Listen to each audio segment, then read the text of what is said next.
Cassette 1, Side 2. Now turn to Section 4 on page 35.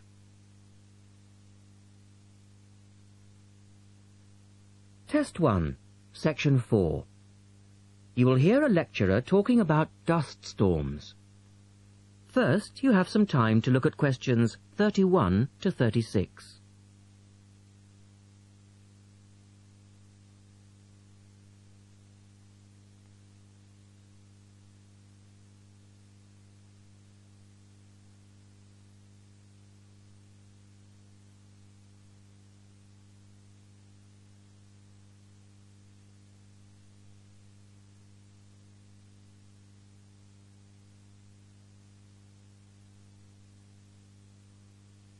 Now listen carefully and answer questions 31 to 36. In the last lecture, we looked at the adverse effects of desert dust on global climate. Today, we're going to examine more closely what causes dust storms and what other effects they can have. As you know, dust storms have always been a feature of desert climates, but what we want to focus on today is the extent to which human activity is causing them. And it's this trend that I want to look at, because it has wide-ranging implications. So, what are these human activities? Well, there are two main types that affect the wind erosion process, and thus the frequency of dust storms. There are activities that break up naturally wind-resistant surfaces, such as off-road vehicle use and construction. And there are those that remove protective vegetation cover from soils, for example, mainly farming and drainage. In many cases, the two effects occur simultaneously, which adds to the problem. Let's look at some real examples and see what I'm talking about. Perhaps the best-known example of agricultural impact on desert dust is the creation of the USA's Dust Bowl in the 1930s.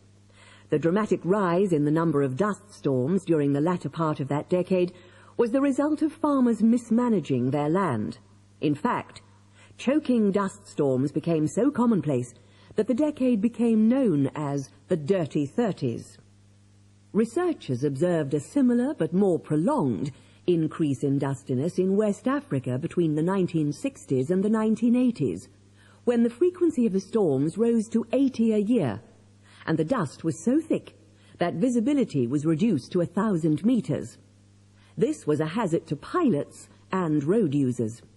In places like Arizona, the most dangerous dust clouds are those generated by dry thunderstorms. Here, this type of storm is so common that the problem inspired officials to develop an alert system to warn people of oncoming thunderstorms. When this dust is deposited, it causes all sorts of problems for machine operators. It can penetrate the smallest nooks and crannies and play havoc with the way things operate, because most of the dust is made up of quartz, which is very hard. Another example. The concentration of dust originating from the Sahara has risen steadily since the mid-1960s.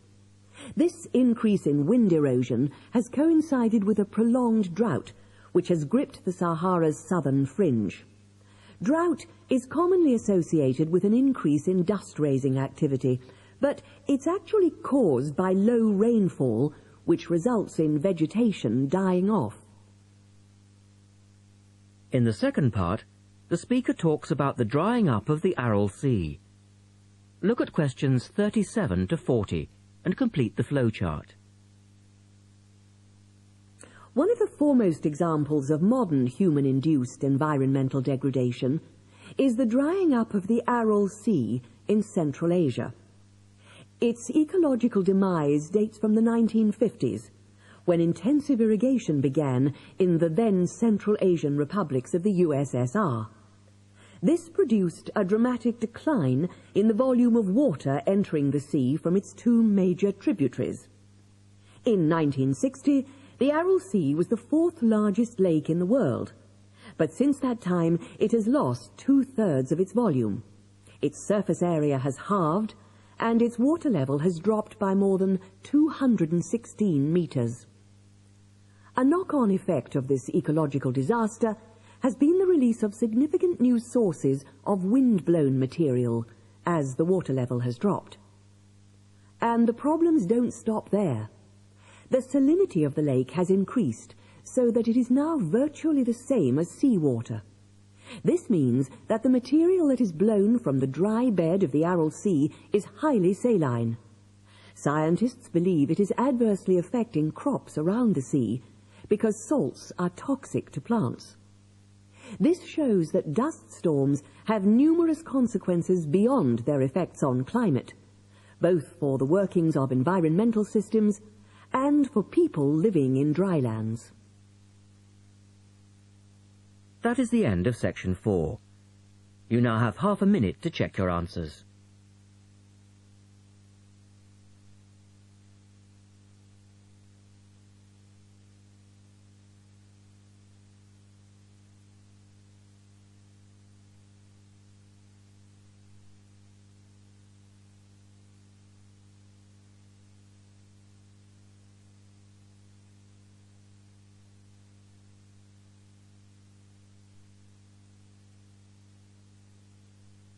That is the end of the listening test.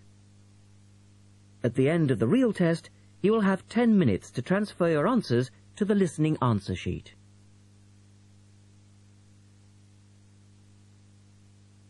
Test 2. You will hear a number of different recordings, and you'll have to answer questions on what you hear. There will be time for you to read the instructions and questions, and you will have a chance to check your work. All the recordings will be played once only. The test is in 4 sections. Write all your answers in the listening question booklet. At the end of the real test, you will be given 10 minutes to transfer your answers to the answer sheet. Now turn to Test 2, Section 1 on page 52. Test 2, Section 1. A man wants to find out about a language course.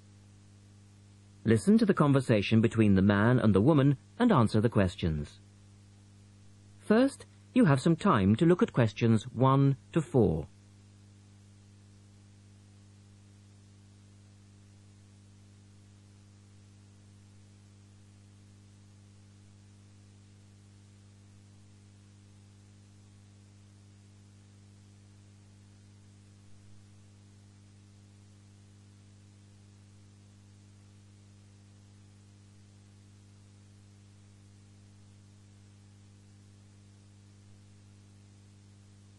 You will see that there is an example which has been done for you. On this occasion only, the conversation relating to this will be played twice.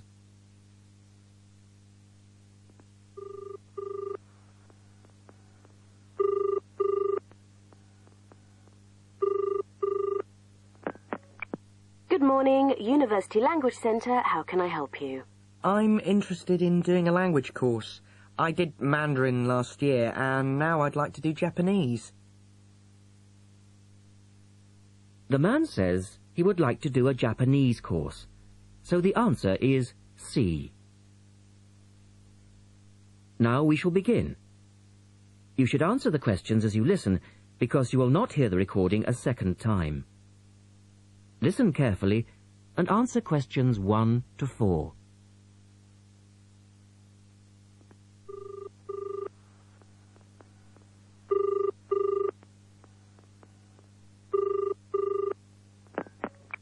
Good morning, University Language Centre. How can I help you? I'm interested in doing a language course. I did Mandarin last year, and now I'd like to do Japanese. Can you give me some information about what courses are available at your centre, and when they start, that sort of thing? Yes, certainly. Well, we actually offer a number of courses in Japanese at different levels. Are you looking for full-time or part-time? Oh, I couldn't manage full-time as I work every day. But evenings would be fine, and certainly preferable to weekends. Well, we don't offer courses at the weekend anyway, but let me run through your options. We have a 12-week intensive course, 3 hours, 3 nights a week. That's our crash course. Or an 8-month course, 2 nights a week. I think the crash course would suit me best, as I'll be leaving for Japan in 6 months' time. Are you a beginner? Not a complete beginner, no. Well, we offer the courses at 3 levels. Beginners, lower intermediate and upper intermediate, though we don't always run them all. It depends very much on demand. I'd probably be at the lower intermediate level, as I did some Japanese at school, but that was ages ago. Right. Well, the next level 2 course begins on Monday the 12th of September.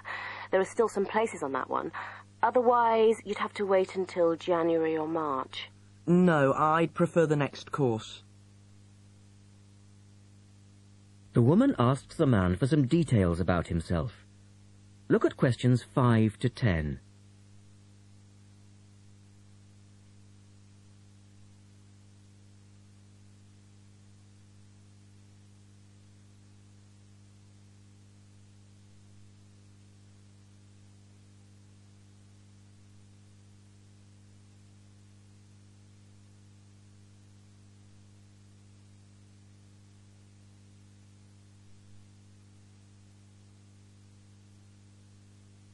Now listen to their conversation and complete the form.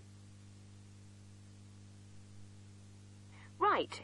Can I get some details from you then, so I can send you some information? Sure. What's your name? A family name first. Haggerty. Richard. Hagarty? No, Hagerty. Oh, okay. And your address, Richard? Well, perhaps you could email it to me. Right. What's your email address? It's Ricky45, that's one word, RICKY45, @hotmail.com. And I just need some other information for our statistics. This helps us offer the best possible courses and draw up a profile of our students. Fine. What's your date of birth? I was born on the 29th of February, 1980. 1980? So you're a leap year baby. That's unusual. Yes, it is. And just 1 or 2 other questions for our market research, if you don't mind. No, that's fine. What are your main reasons for studying Japanese? Business, travel, or general interest? My company's sending me to Japan for 2 years. All right, I'll put down business. And do you have any specific needs? Will there be an emphasis on written language? For instance, will you need to know how to write business letters, that sort of thing? No, but I will need to be able to communicate with people on a day-to-day basis. Okay, so I'll put down conversation. Yes, because I already know something about the writing system at an elementary level, and I don't anticipate having to read too much. You said you'd studied some Japanese. Where did you study? 3 years at school, then I gave it up, so I've forgotten a fair bit. You know how it is with languages if you don't have the chance to use them. Yes, but I'm sure it will all come back to you once you get going again. Now, once we receive your enrollment form, we'll contact you. That is the end of section 1. You now have half a minute to check your answers.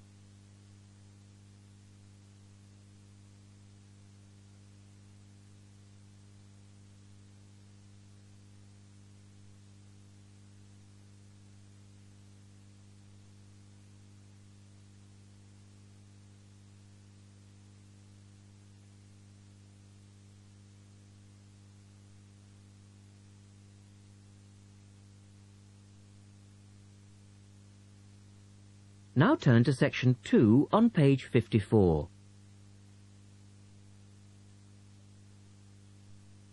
Test 2, section 2. You will hear a man talking on the radio about dogs which help people with their work. First, look at questions 11 and 12.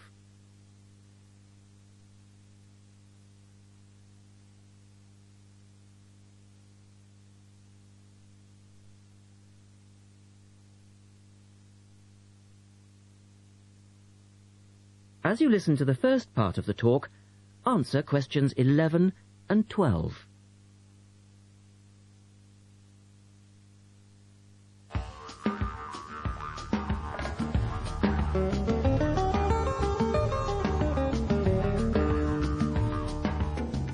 Welcome to this week's edition of Countrywide. And today, we're taking a look at a number of different breeds of working dogs. And here to report on the dogs with jobs is Kevin Thornhill. Thanks, Joanne. Well, yes, dogs with jobs is the subject of today's program. Dogs have earned themselves a reputation over the centuries for being extremely loyal. And here's a little story which illustrates just how loyal they are. Just outside the country town of Gundagai in Australia is a statue built to commemorate a dog which sat waiting for his owner to return to the spot where he'd left him. Well, the story, which was immortalised in a song, has it that the poor dog died waiting for his master, 5 miles from Gundagai, which is where they built the statue. Now that's what I call loyalty. Now look at questions 13 to 20.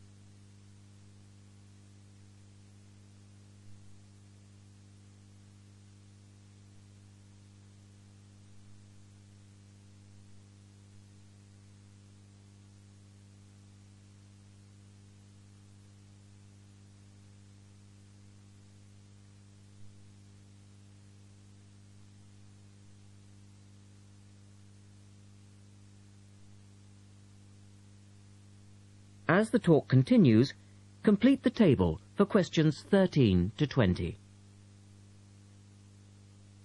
Well, because of their loyalty and also their ability to learn practical skills, dogs can be trained to do a number of very valuable jobs. Perhaps the most well-known of working dogs is the Border Collie sheepdog.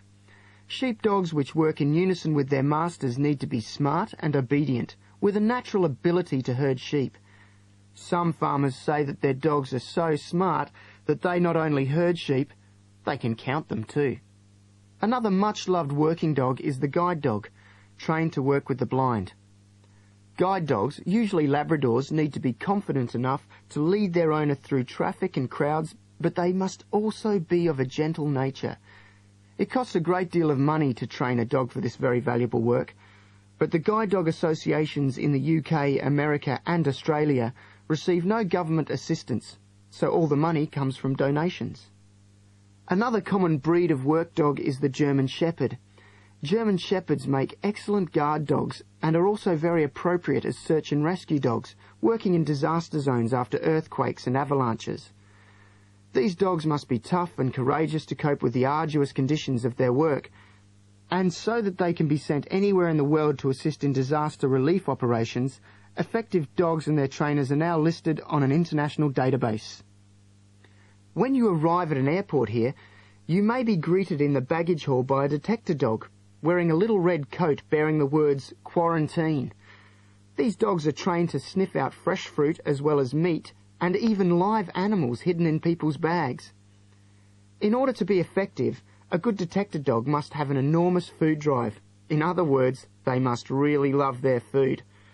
At Sydney Airport, where there are 10 detector dogs working full-time, they stop about 80 people a month trying to bring illegal goods into the country. And according to their trainers, they very rarely get it wrong. Another famous working dog is the husky. Huskies, which originally came from Siberia, have been used for decades as a means of transport on snow, particularly in Antarctica where they have played an important role. Huskies are well adapted to harsh conditions and they enjoy working in a team. But the Huskies have all left Antarctica now because the international treaty prohibits their use in the territory as they are not native animals. Many people were sad to see the dogs leave Antarctica, as they had been vital to the early expeditions and earned their place in history along with the explorers. That is the end of section 2. You now have half a minute to check your answers.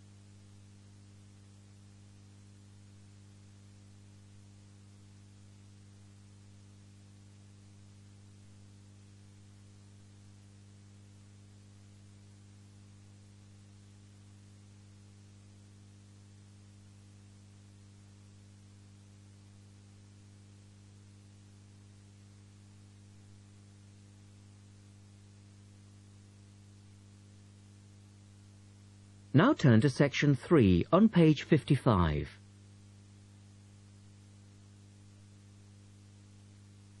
Test 2, Section 3.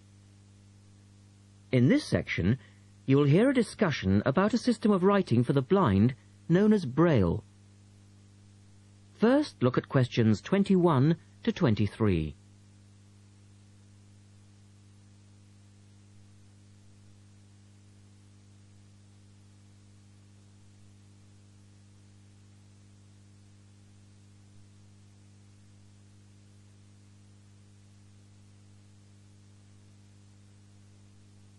Now listen to the first part of the discussion and complete the notes for questions 21 to 23.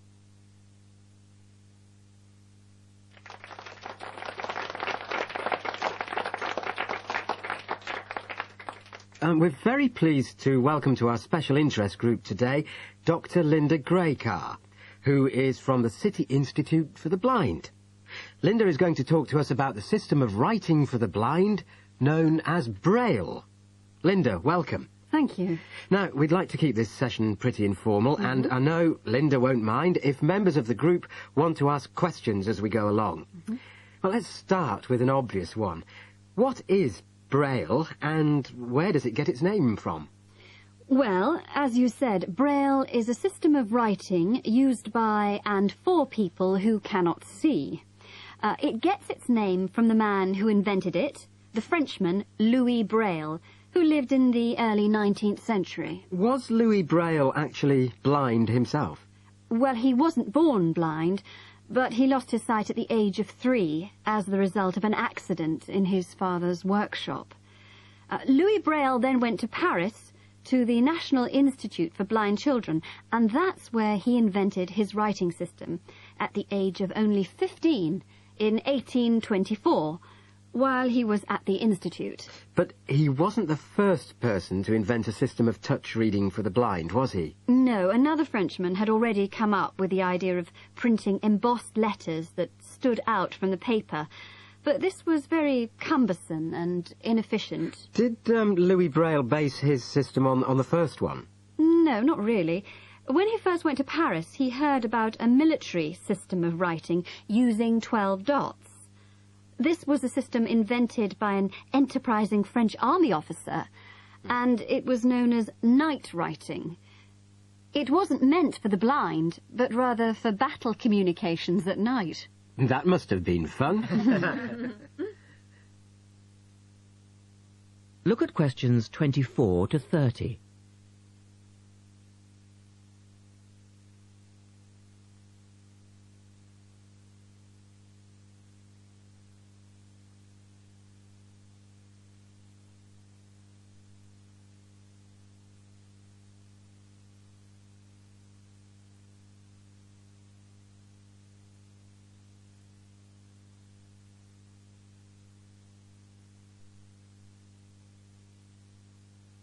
Listen carefully and answer questions 24 to 30.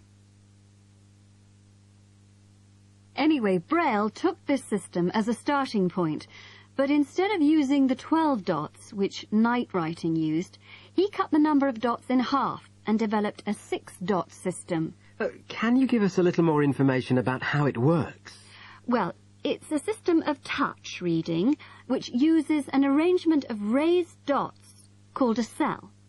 Braille numbered the dot positions 1, 2, 3 downward on the left and 4, 5, 6 downward on the right. The letters of the alphabet are then formed by using different combinations of these dots. Yes? So, is the writing system based on the alphabet, with each word being individually spelt out? Well, it's not quite that simple, I'm afraid. For instance, the first 10 letters of the alphabet are formed using dots 1, 2, 4 and 5. But Braille also has its own short forms for common words. For example, B for the word but and H for have. There are many other contractions like this. So you spell out most words letter by letter, but you use short forms for common words? Yes. Though I think that makes it sound a little easier than it actually is. And was it immediately accepted? I mean, did it catch on straight away? Well, yes and no. It was immediately accepted and used by Braille's fellow students at the school, but the system was not officially adopted until 1854, 2 years after Braille's death. So official acceptance was slow in coming. I suppose it works for all languages which use the Roman alphabet. Yes, it does, with adaptations, of course. Can it be written by hand, or do you need a machine to produce Braille? Well, you can write it by hand onto paper with a device called a slate and stylus. But the trick is that you have to write backwards, from right to left, so that when you turn your sheet over, the dots face upwards and can be read like English from left to right. Oh, I see. But these days, you'd probably use a Braille writing machine, which is a lot easier. And tell us, Linda, is Braille used in other ways, other than for reading text? Yes, indeed. In addition to the literary Braille code, as it's known, which, of course, includes English and French, there are other codes. For instance, in 1965, they created a form of Braille for mathematics. I can't imagine trying to do maths in Braille. Yes, that does sound difficult, I agree. And there's also a version for scientific notation. Oh, and yes, I almost forgot.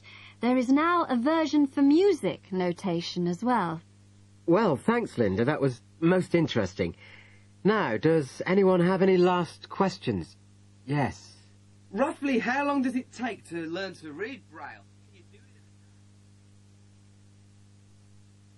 Listen carefully and answer questions 24 to 30.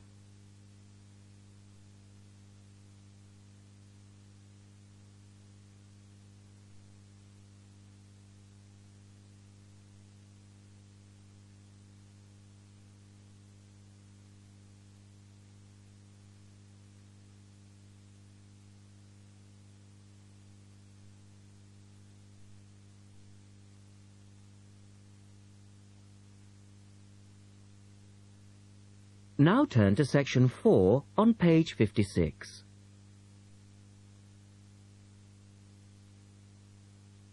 Test 2, section 4. You will hear a talk about memory in babies and young children. First, you have some time to look at questions 31 to 35.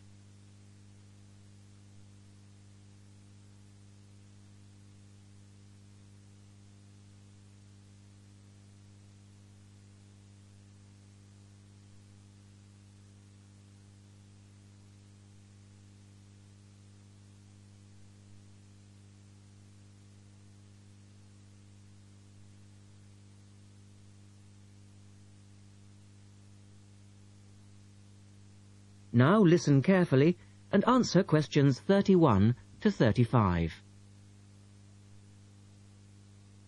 We're going to look today at some experiments that have been done on memory in babies and young children. Our memories, it's true to say, work very differently, depending upon whether we are very old, very young, or somewhere in the middle.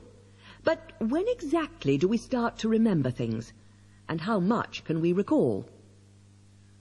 One of the first questions that we might ask is, do babies have any kind of episodic memory? Can they remember particular events? Obviously, we can't ask them, so how do we find out? Well, one experiment that's been used has produced some interesting results.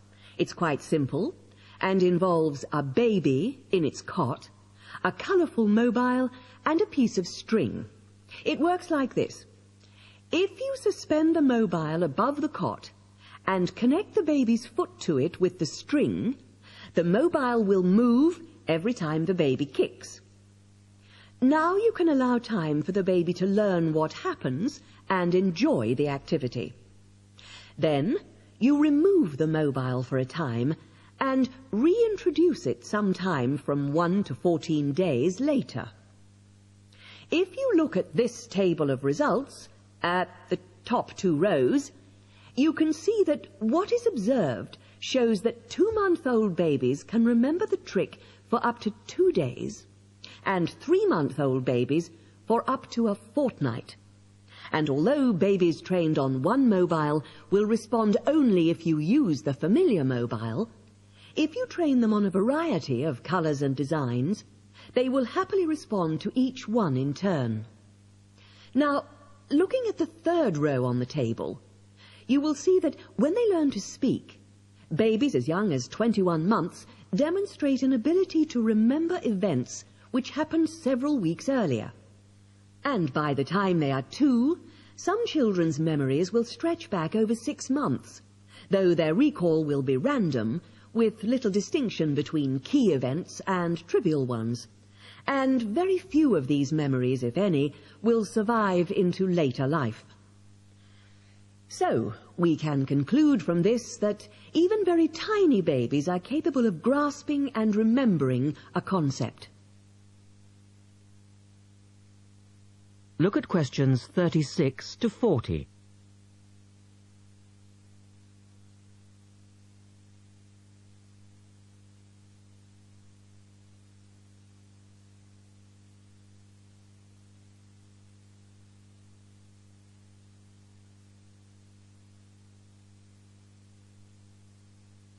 Now answer questions 36 to 40. So, how is it that young infants can suddenly remember for a considerably longer period of time? Well, one theory accounting for all of this, and this relates to the next question we might ask, is that memory develops with language. Very young children with limited vocabularies are not good at organizing their thoughts. Though they may be capable of storing memories, do they have the ability to retrieve them? One expert has suggested an analogy with books on a library shelf. With infants, he says, it's as if early books are hard to find because they were acquired before the cataloguing system was developed. But even older children forget far more quickly than adults do. In another experiment, several 6-year-olds, 9-year-olds and adults were shown a staged incident. In other words, they all watched what they thought was a natural sequence of events. The incident went like this. A lecture, which they were listening to, was suddenly interrupted by something accidentally overturning. In this case, it was a slide projector. To add a third stage, and make the recall more demanding, this accident was then followed by an argument. In a memory test the following day, the adults and the 9-year-olds scored an average 70%, and the 6-year-olds did only slightly worse. In a retest 5 months later, the pattern was very different. The adults' memory recall hadn't changed, but the 9-year-olds had slipped to less than 60%, and the 6-year-olds could manage little better than 40% recall. In similar experiments with numbers, digit span is shown to vary. That is the end of section 4. You now have half a minute to check your answers.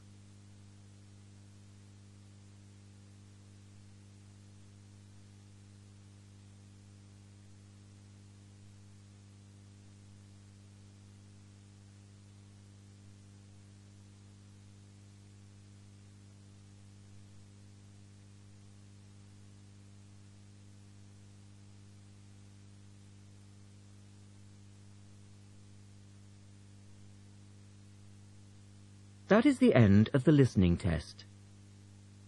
At the end of the real test, you will have 10 minutes to transfer your answers to the listening answer sheet. This is the end of side 2.